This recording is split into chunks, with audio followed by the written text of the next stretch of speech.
Mary meet Annie here. Some discussion on the god at this time of the year.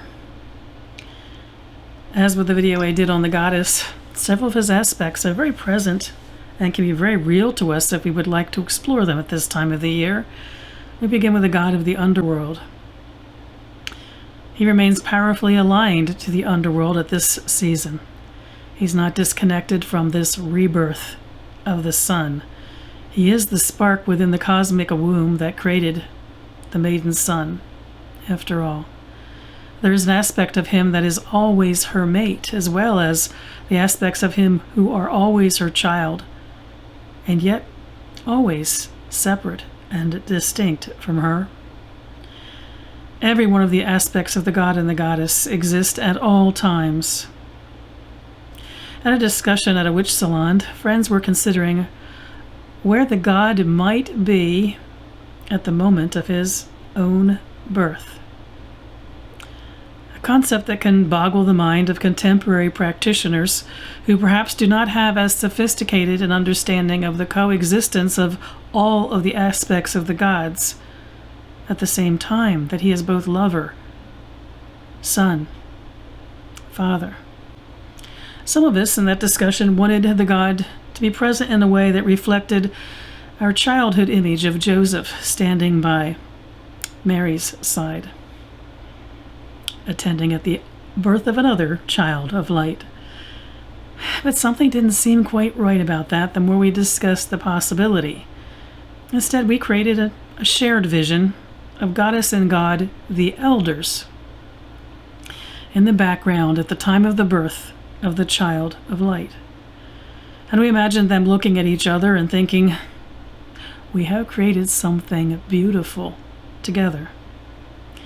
Even as they are distanced from maiden and child, knowing that in this turning of the wheel, it was the maiden and the child's time, no longer the time of the old ones. We created an entire ritual around this that became part of our solstice tradition each year. And the moment when goddess and god, the elders, stepped back and faded from circle in favor of their younger selves, moved us every year, over and over again. It led us to think that we had created something beautiful in our right, because we'd never seen anybody else honor them quite that way. We felt by doing that we were truly honoring all aspects of theirs and daring ourselves to embrace the withdrawal of the old, indeed perhaps the comfortable, in favor of the new. God is certainly present as the Father, but it's an interesting aspect of the god to explore at the solstice and into the next several months. If we don't have our Joseph equivalent present at the birth of the sun child, we need to think who the father aspect of the god might be. Father gods appear to be a bit lacking in contemporary pagan traditions. And yet we all seek a cosmic father, just as we seek a cosmic mother. Many of us indeed have found him in the gods we have researched and come to honor.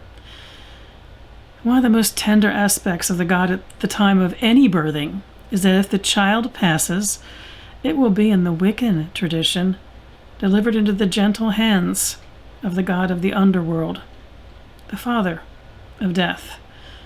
And the god is also present in his alignment to the sun as that which warms and nourishes and causes the earth and all of creation to thrive, the father who takes care of us.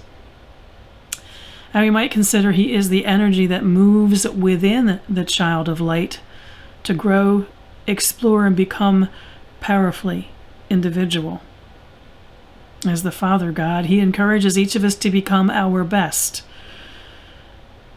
His archetypes are teachers of skills, the very skills we need to survive. He will be protector and he will father with a firm hand. This father is not a pushover in any way. And of course, he is the child of the sun, reborn at the solstice. He is what of us moves into the world and becomes. This is perhaps our most intimate connection with him at this time of the year. He is, in effect, us and all of creation. He is what becomes manifest into the physical world for whatever its length of living, whatever its fated time is. He is what triggers each of us to be protective and nurturing to the tender things and perhaps most especially to ourselves. He's everything we have ever dared to think we might be.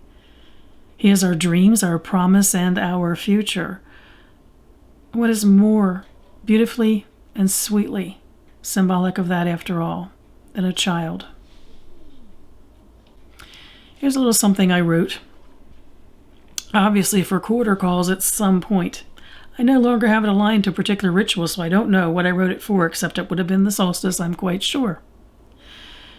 So quarter calls honoring this amazing multi-aspected God form.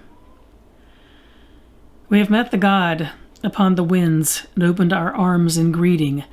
Within the first warming rays of dawn, we know him. We remember. We have met the God within the flames and opened our hearts to receive. Within the fearing, invigorating flames of noon, we know him. We remember. We have met the God within the waters and embraced all the day has to offer. Within the calming, soothing waves of twilight, we know him. We remember. We have met the God upon the mountain and accepted all the day has brought. Within the comforting darkness of midnight, we know him. We remember. In the ever-returning sun, within the warmth of his love, we are reborn and we remember. In this season of the solstice, I wish you mirth and reverence. My part.